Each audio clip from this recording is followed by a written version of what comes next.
¿Qué dicen? Buen día, programa número 30 de los que hemos denominado caseritos. Y la verdad es que en un momento, bueno, yo no sé si decirle particular porque es siempre casi muy particular la política argentina. El sábado pasado, en este mismo momento, definíamos a la situación que atravesaba no solo el gobierno, el país, claro, como la más dramática desde su asunción. Y claramente esto se ha ratificado en estos días. La ofensiva devaluatoria para encontrarle un título de disparador es fenomenal. Por supuesto que será uno de los temas centrales. Devaluación, lo que está pasando con los precios. Y aquello de que no se puede seguir teniendo 1 millón de amigos, Está claro que se esperan medidas más drásticas de parte del gobierno, porque que les hablé con el corazón y me contestaron con el bolsillo tiene que haber sucedido una sola vez en la historia argentina. Otra no, Y en este país probable o seguramente más vertiginoso del mundo, si hablamos de producción informativa, de hechos desencadenantes de no se sabe qué, de violencias discursivas, como no, acaba de sumarse, digamos, todo lo que faltaba. Las posturas del gobierno argentino en las Naciones Unidas, en el episodio respecto de Venezuela, pero podría citarse cualquier otro, le interesa a los sectores politizados del tronco K, y también para el caso a los de la oposición que han encontrado en el tema una magnífica oportunidad a fin de provocarle otro agujero al oficialismo. En sus alcances masivos, dicho de otro modo,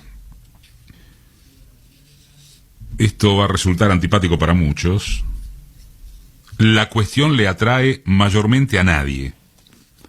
Y menos todavía en medio de esta angustia pandémica sumada al desquicio generado por la herencia macrista que el gobierno sobrelleva con aciertos y errores, pero con honestidad intelectual, sin que pueda acusárselo de agachadas intolerables, llamémosle. Por las dudas seguras, sirva el oxímoron, que X cuestión carezca de interés popular no significa reducir su importancia. De hecho, cabe preguntarse si por una acción de política internacional era necesario que el gobierno asumiese el riesgo de dispararse a los pies justo en este momento intenso de esa ofensiva desestabilizadora. Uno diría, sin siquiera haber tomado el recaudo de anticipar la movida para amortiguar el impacto entre los propios.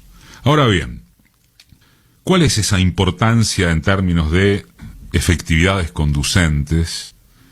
Si la pregunta es cómo pararse, cómo seguir haciéndolo, sobre todo, frente al gobierno de los Fernández. Ahora resulta que el gobierno que le dio asilo a Evo, que no reconoce a los golpistas de Bolivia, que el presidente que apoya a Lula sin cortapisas, que la actitud de enfrentarse a Estados Unidos por la titularidad del BID deben desconsiderarse de la noche a la mañana por un voto que, para los desinformados que guapean en los foros sobre todo, fue, comillas, trabajado con el propio gobierno de Venezuela. A ver si nos entendemos. ¿O acaso alguien cree seriamente que Argentina votó como votó en una resolución que a la par rechaza toda intervención extranjera y el bloqueo de Washington contra Caracas sin previo aviso articulado? ¿Están jodiendo? ¿En serio creen eso?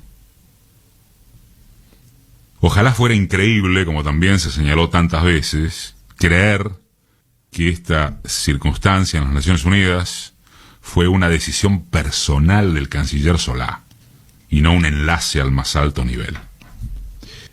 la fácil solución deductiva de inquirir por qué no hay el mismo énfasis ecuménico para condenar o advertir sobre las gravísimas violaciones a los derechos humanos en Colombia, donde solo en lo que va de 2020 ya fueron asesinados más de 80 dirigentes sociales, o en Chile, o en torno del mismísimo odio racial que se enseñorea en los Estados Unidos, es cosa de tareas y gestos que en el mundo diplomático se toman a su turno. O no se toman. Y yo creo que, disculpen la personalización, si cabe, hay que tener más cuidado con esto de tomar el todo por las partes.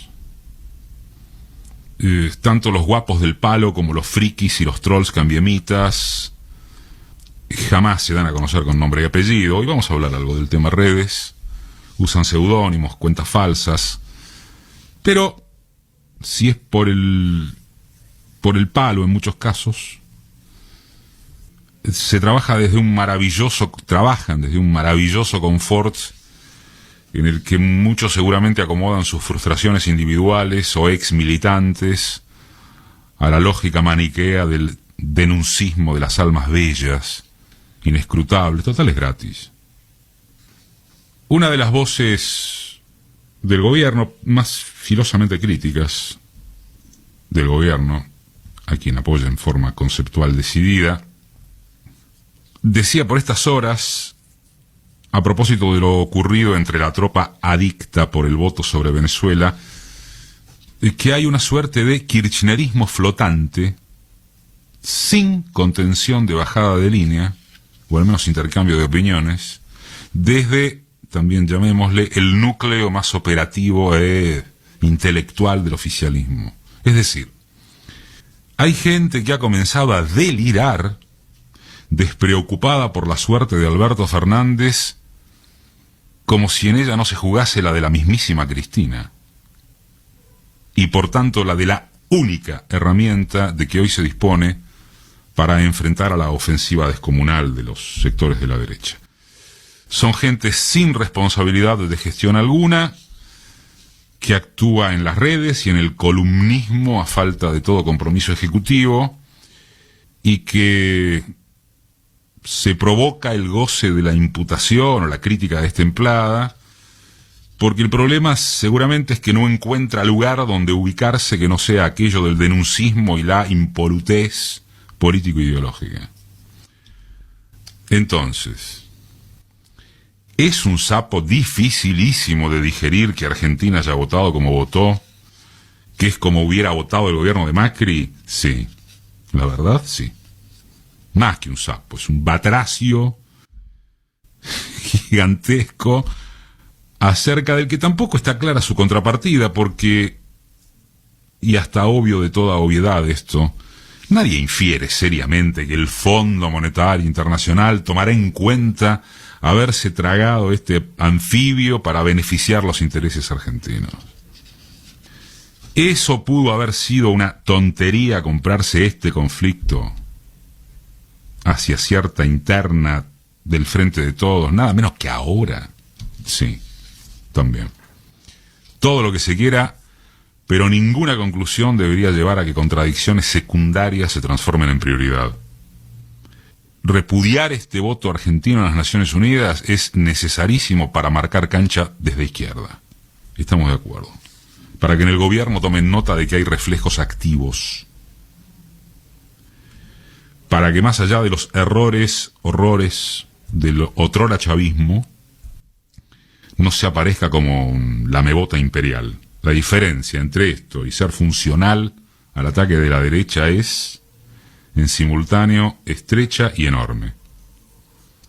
Uno diría, mejor preocuparse por las fallas de gestión gubernamentales, por la pérdida de iniciativa política, por los yerros de comunicación subsecuentes, por la falta de un relato entusiasmante, si es que se pudiere, por de dónde se extraerá renta para soportar la emergencia y más allá también, por cómo se activarán sujetos de la economía popular para aguantar la parada. Pero acá sigue habiendo que las medidas tomadas y el esfuerzo de médicos y trabajadores de la salud agotados y a los que hemos dejado de aplaudir por las noches permitieron no tener que seleccionar quién vive y quién muere por COVID. Más allá de una situación angustiante. Que el Estado ha dicho presente en el asistencialismo a pesar del cóctel insoportable de herencia y pandemia. Que se viene bancando a través de él la ausencia de estallido social en el conurbano bonaerense, sin ir más lejos, aunque debe estarse muy atentos porque los comedores andan por el límite y no está claro qué sucederá con el IFE u otros mecanismos paliativos, que la inflación podría desmadrarse mientras se reabrió el intento de establecer vías de negociación con sindicatos y grandes empresas, y que la extorsión del mercado cambiario, como eufemismo parcial de muchos de aquellos con quienes se negocia, es extenuante. ¿En serio es hora de flagelarse sobre Venezuela para que entre otros cierto trío se haga un festín?